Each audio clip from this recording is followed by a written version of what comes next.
Morning, everyone. Thank you very much for inviting me to present at the summer school. My name is Helen Clare and I work for JISC, which is the UK's National Research and Education Network. I've got a long background in training, working on various services over the years, and I'm currently working on 2 European Open Science Cloud projects, EOSC Synergy and EOSC Future. And much of my time in training has been spent writing tutorials, handbooks, etc. So in terms of what I'll be covering today, I'm here to talk partly about EOSC Synergy, as the EOSC Synergy is a regional European Open Science Cloud project, which means we have a range of countries that we're hoping to engage in EOSC. We're developing services, we're increasing capacity, and we also have the training work package, which I'm involved in. Our model in terms of delivering training is to actually equip our service teams with the skills to develop their own training. So that's the main focus of the training work package, rather than actually creating the training ourselves. So what we're trying to do, as I say, is to give our service teams a level of skill to deliver training and develop tutorials. And these people are not necessarily trainers originally. So we've created guidance, some of which I'll share today, and you'll see some of the examples of the materials that we've created.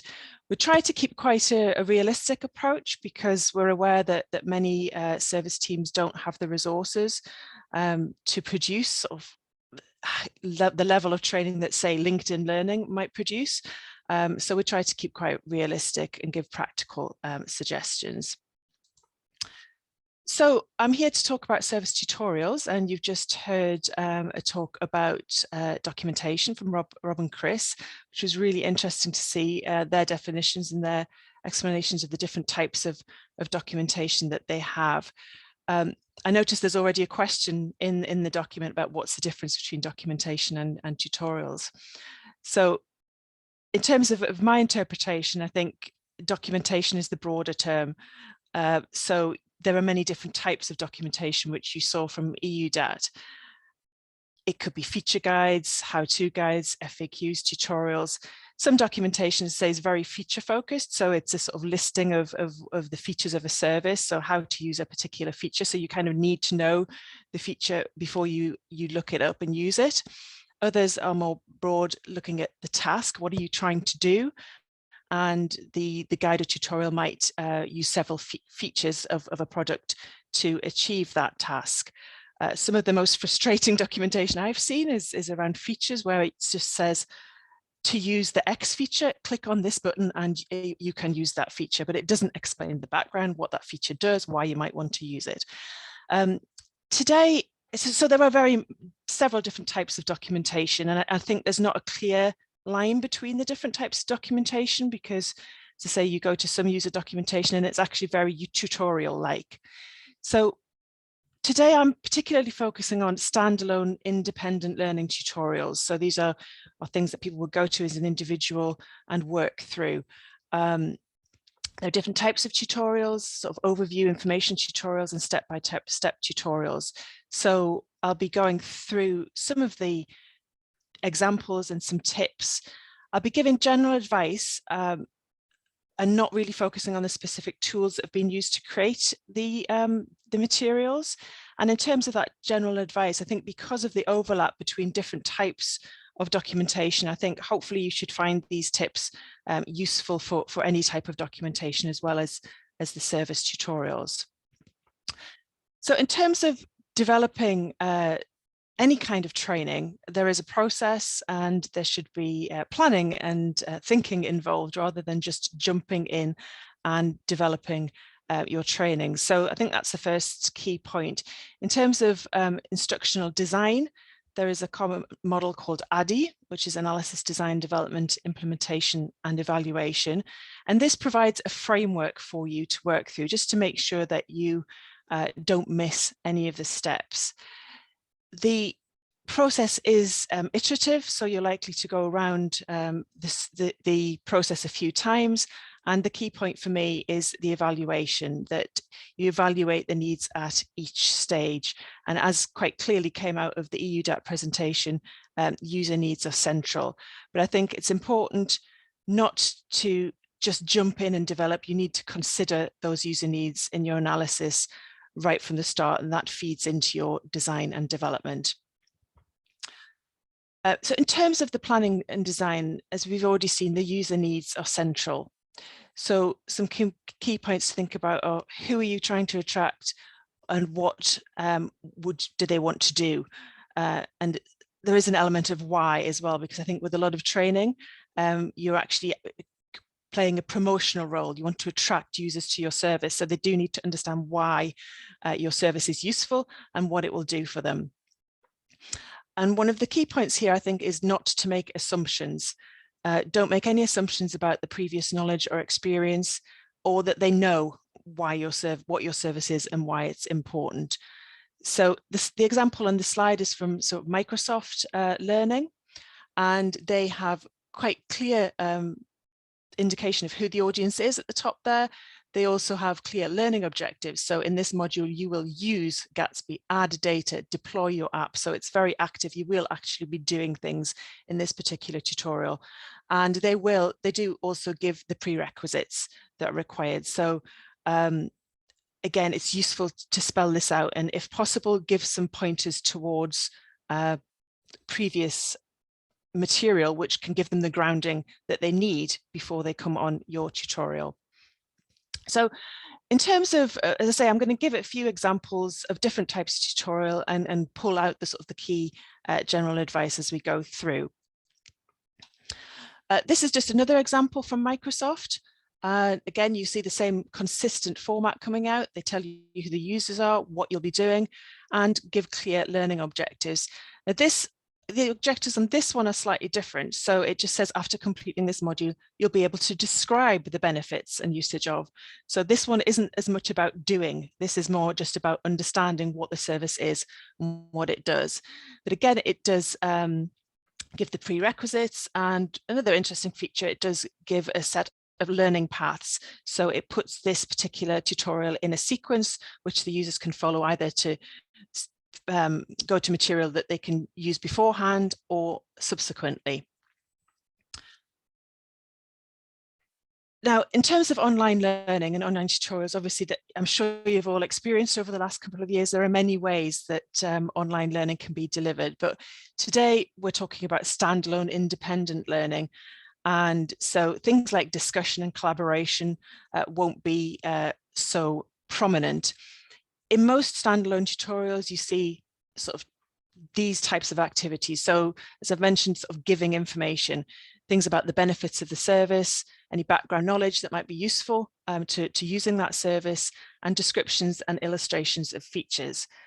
You'll also see testing knowledges. So commonly it's quizzes, so multiple choice questions, for example, that will test memory. So have you actually remembered particular features and what they do? And test understanding. Do you actually understand what the different features do, and which feature you might use in particular circumstances? So in terms of delivering information, I think it's common to see different ways, and I think it's good practice to have the information delivered in different ways, whether it's text or whether it's via video. But obviously we're talking about service tutorials here. We want our users to actually use the services, so it's the practical exercises that are also important. I just wanted to give an example of one of the tutorials that was developed as part of the EOSC Synergy project, which was on elastic cloud computing. And this incorporates several different approaches. So in the overview, which I'm not showing here, we do have the learning outcomes, the audience, etc., how long it might take to complete the tutorial, which is in the before you start. Then we've got an introduction to key concepts. So as I say, this is the understanding that you might need to make the most and understand what the service is and where it fits. Then we get a bit more description of the service, the features that it has. And then we have some quizzes as well. So we've got this was created actually in Moodle, the learning management system. So we have text and illustrations and a set of multiple choice questions. Now, in this case, the multiple choice questions they're not really there to get a certificate or anything. They're really just about learning, about helping consolidate the learning and checking knowledge acquisition and understanding. And then finally, they have the actual practical tutorials. So in terms of deployment, there are step-by-step instructions, quite detailed. And then finally, they finish off, which I think is a really nice touch. They actually have case studies of use, which again, I remember EUDAT has use cases as well. I think seeing how other people use services is a really valuable aspect of any kind of training. So I've mentioned different methods of delivering tutorials. A common approach you'll see is video tutorials, which are generally very good for background information and feature overviews. LinkedIn Learning, if you've ever looked at that, and I'll show you an example in a moment, is purely video-based learning. But they have very short videos, which you can either dip into to select a particular topic, or they automatically run one after the other. So you have that flexibility, and they do have inbuilt quizzes to test knowledge. I guess one issue with videos is that it can be quite resource intensive, and you do need that skill and knowledge. But there are some quite simple methods to create a similar approach, which I'm sure you're familiar with, whether it's screen capture software, inbuilt recording within PowerPoint, or even just recording a Zoom call like we are doing today. This is the example just from LinkedIn Learning, just so you get a visual. So it has presentation slides. As you say, it has the menu down the side of the short videos. You can see I think there's not one over 4 minutes there. And importantly, as well as the video and the audio, it does have captions. So it's a very important point about accessibility, making sure that the information is available in different formats. In terms of the practical step-by-step tutorials, which I think are often the harder thing to do online, these are that give your users experience. Most of the tutorials I've seen are text-based, so they're simple web pages. And partly this is because it makes it easy to use as a reference. Obviously, increasingly people have split-second screens, and they can just sit with one on one screen and the actual live service on the other, and work their way through. So that there's different ways that you can do it. A lot of how-to guides just assume you're going to work with your own data and your own files and materials, whereas a lot of training documentation, they might provide demo files or demo accounts. So that really depends on your particular need. Another example, this time we've moved over to Google's Docs, or to Google documentation, and this is actually an example from Google Docs. And so again, you can see it says clearly what you'll be able to do, and then the steps are broken down clearly into particular tasks with steps clearly labeled. And we've got keywords that are highlighted, and in terms of their the way that they give instructions, which we'll highlight a bit more later, they've got a method of using this bracket. So, menu driven, so format, angle bracket columns, and they use illustrations where necessary to illustrate points, which for Google is often not usually required because a lot of their services are quite simple to use. This final example is from the UK Data Service. And again, like the EOSC Synergy example, they have used a range of approaches in terms of giving background information such as YMAP data, key issues in data mapping. But I just wanted to show you their approach to their training tutorial. So again, this is purely an independent tutorial. So they clearly explain what they're going to do. And in this example, you do download a demo data file to work with, so you don't need to create your own examples. They give you clear indication of what the technical requirements are to actually do the task, and give you a quick overview of what the task will be. Now, in this example, they actually give you instructions through a video. So rather than having a text-based instructions, you sit with a video and watch those and do the activity simultaneously. So we've seen a few examples as we've been through, and you're starting to see that there are certain similarities between these, which lead to sort of emerging good practice. And that's really what I want to highlight now, is just go through some of the tips, some of the things that you've seen, and give you some tips. Now, if you're used to web design and writing for the web, then some of this may not be new, but I think it's important to remember that when you're writing tutorials for the web, you're still just writing for the web. So you need to remember this good practice. So using white space to enable the instructions to be clear, to give time for users to take in the instructions. Using headings and bullets to make it clear the different steps that you're going through. Using bold or sometimes different colors for emphasis. But being concise and being consistent, I think, is one of the hardest parts of writing service tutorials.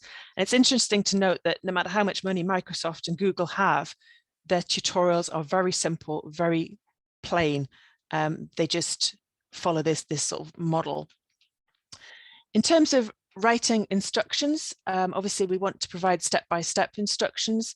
I would recommend that you actually do the task yourself and document every detail as you're going along, and also take screenshots as you're going along. You might not use all of those screenshots, but sometimes it's hard to replicate a process once you've finished. When you're writing up, there might be a lot of steps, but you need to break them down so it doesn't appear to be a lot of steps for the user. So separate tasks with a few steps within each task. Write instructions in the logical order might seem a bit odd to say, but this is particularly when you're dealing with technical products where there are menus involved. You need to make sure that they're clear which you select first. So select file menu, then save. Don't say select save from the file menu. Even better, use the method with the angle brackets. Use as many illustrations as you need. If you've got a complicated piece of software, then maybe you need a lot of illustrations. Long pages are generally okay for this type of documentation, because again, people will just be scrolling down. Address the reader as you, so they're clear that if they have to do something, and use active language. So create the document by selecting something rather than a document can be created by selecting.